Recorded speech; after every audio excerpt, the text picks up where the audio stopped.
again. Welcome to Agma. So today I'm going to talk about the origin of my language and what the first version of it looked like and what I think about the first version of it, which is a bit disturbing, but it's okay. So we're going to go into it. Basically, the beginning of this happened a long time ago for me.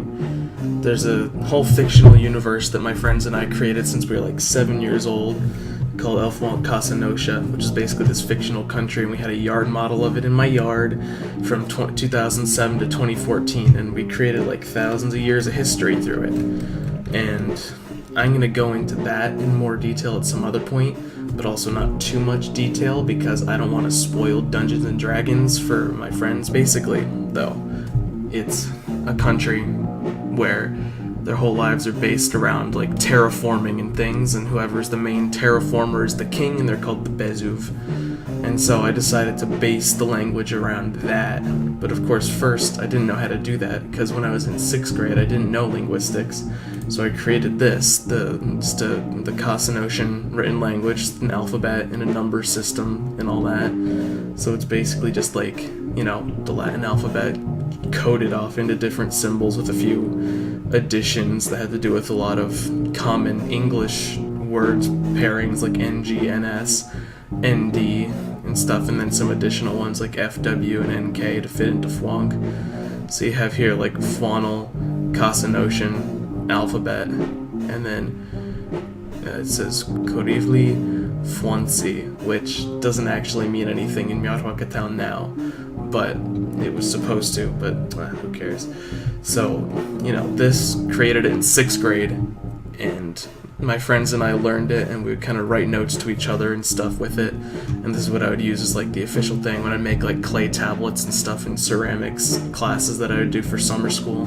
They'd be written in this and all that, so that existed. Then later on, in 8th grade, I wanted to make an actual language for it, and so I started making an actual language for it, but unfortunately I didn't, know linguistics when I was in 8th grade, so the end result was something that looked, it was new vocabulary and sounds and stuff, but the way things were conjugated and the grammatical structure was literally exactly the same as Spanish because I was in a Spanish class at the time.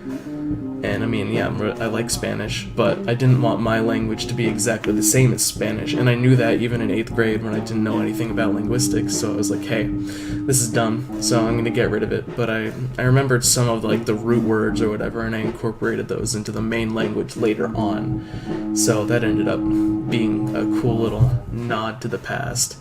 But there were things like ud ematul svaltadem, where ud was I, ematul was want with the ud conjugation meaning I, present, and then svaltem was like fly, so the sentence was like I want to fly. I ended up incorporating that later on into words like suvim ended up becoming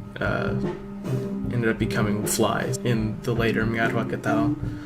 I didn't work on that for a while because I didn't know enough linguistics. But then, when I was in my senior year of high school, I had an English teacher who loved linguistics, so I decided to started working on actually developing the language for like a school year project or whatever.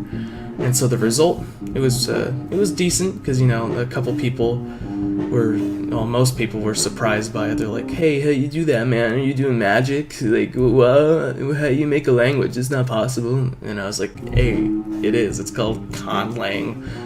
And yeah, so after a while, I developed enough to make like a presentation, and then I did a PowerPoint presentation in that language. Now that original PowerPoint presentation is gone because it was on our school email system, which is dumb, so I can't access that anymore.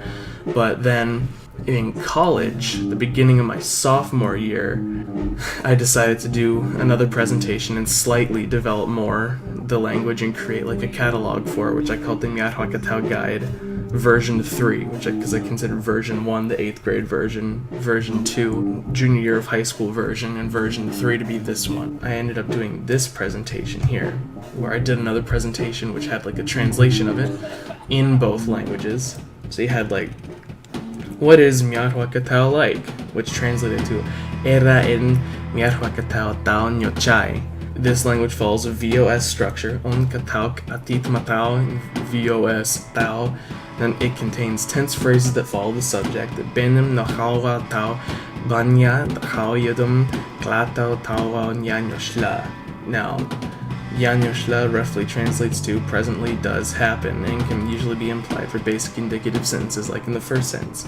So that's the thing that I didn't like, because putting at the end of every sentence Yanyoshla for something that does happen in the present, or Nyanyohi for something that doesn't happen in the present, and Yonchai for something that maybe did, maybe didn't, which is basically just a question mark.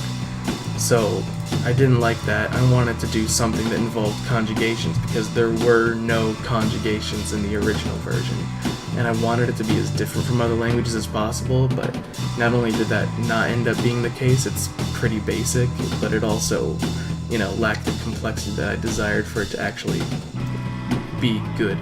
And then I also wanted it to look better, because there's a lot of the EH, which is still something that technically does exist in the current version, but I'm working on changing the orthography right now, and I'm going to get into that later because orthography is dumb. So I have two versions of the orthography right now. One of them I'm still working on, and the other one is pretty much set up because it's just like ways to type with the normal Latin keyboard, but I make keyboards, so, whatever.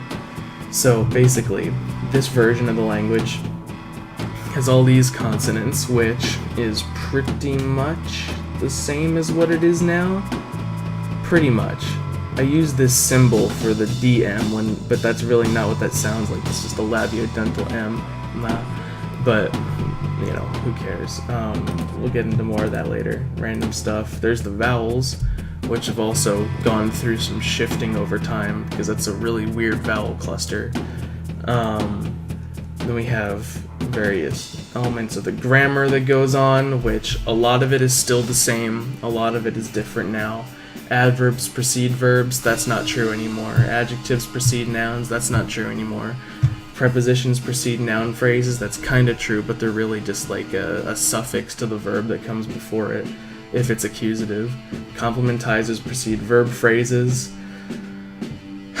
That is still true for the most part. Coordinators precede noun phrases or verb phrases, depending on whether a noun phrase or a verb phrase preceded it. That's a really confusing sentence. I'm not even going to think about that. The object follows the verb. That's true. The subject follows the verb. That's true. The tense marker follows the subject. I mean, in the current version, it's all combined into one thing. It's like a pro word that contains the pronoun, the tense, and the verity marker, the shla, chai, or ki. And so that's all kind of invalid at this point. Sentences can be compounded after the first verb, like having a V prime, and more verbs, adverbs, prepositions, and nouns can be added in, eventually leading to the object of the sentence. God, that's also a very stupid sentence, but it kind of still is that way. But I'm going to get into that whenever I get into the more present content. Quantity words are attached to the end of nouns. Hukudatsuro means those four is two, which ro signifying two. That applies for everything except for two. Kind of, sometimes. It would be hukudawauch. And then if you wanted to specify that it was four, then you would put it as like either an adjective, or you would still attach it at the end with the specific number. So that's kind of still true a little bit. And then some examples, which kind of make me cringe nowadays, but, jidj pastem, koren miedzslak amin yoshla. So, when be aged 11 year I, past habit, verity, yes. Nyo now is a tense marker in the current version, where it's kind of like when that signifies a subordinate clause, so it didn't completely get rid of nyo because it seemed important to me. But ka'amya would be the entire element here. You wouldn't need zla, nyo, or shla in this sentence. And the spelling is different in the modern version. And then it's basically the same way for all these. Imatim put yidim, slarm without zlak, amin yohi. Want leave my house, I past habit, verity, no. I didn't want to leave my home. Waklim reyodum hutawa tawa nyaya nyochai. Can climb tree, they may be present verity uncertain. Can they climb the tree? It's a lot quicker than that now, because again, you don't need the tawao. the nya is still there, but then you would nya, and then it would be yoam, nya yoam yochai. Yeah. So that's how that would be. Blah blah blah. A couple more examples. Oh shit, powwow. But again, there's like no H's anymore in mine. And osha literally means in, but more like a preposition, so that was just a literal translation, so kind of sucky. Yeah. And then you have this whole thing where I basically say like, oh, if you want to learn more, then you can ask me. If you don't like it, then cry about it. Yeah, so like waklin chiradim kokotau daukle oan yoshla, then it's like you will be able to cry about it then. So whatever. And then, then we get toward the more modern versions that lead up to, the more modern thing that I'm working on right now for college. But, first in my most recent album, I also made a song in the language, Voraraya, which means I know why, in the current version of the language.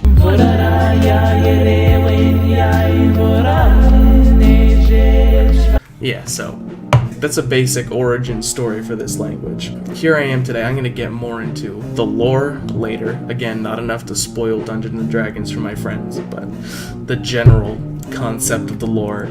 And then after that, I am going to post some more basic like text clips. I've got the Yoshikage Kira monologue.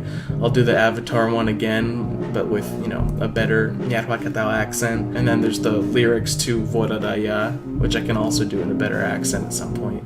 So yeah, that's basically it. I'm gonna keep on documenting it, keep on making this language, and it's gonna be a juicy one. It's gonna be tasty. So till next time, boys.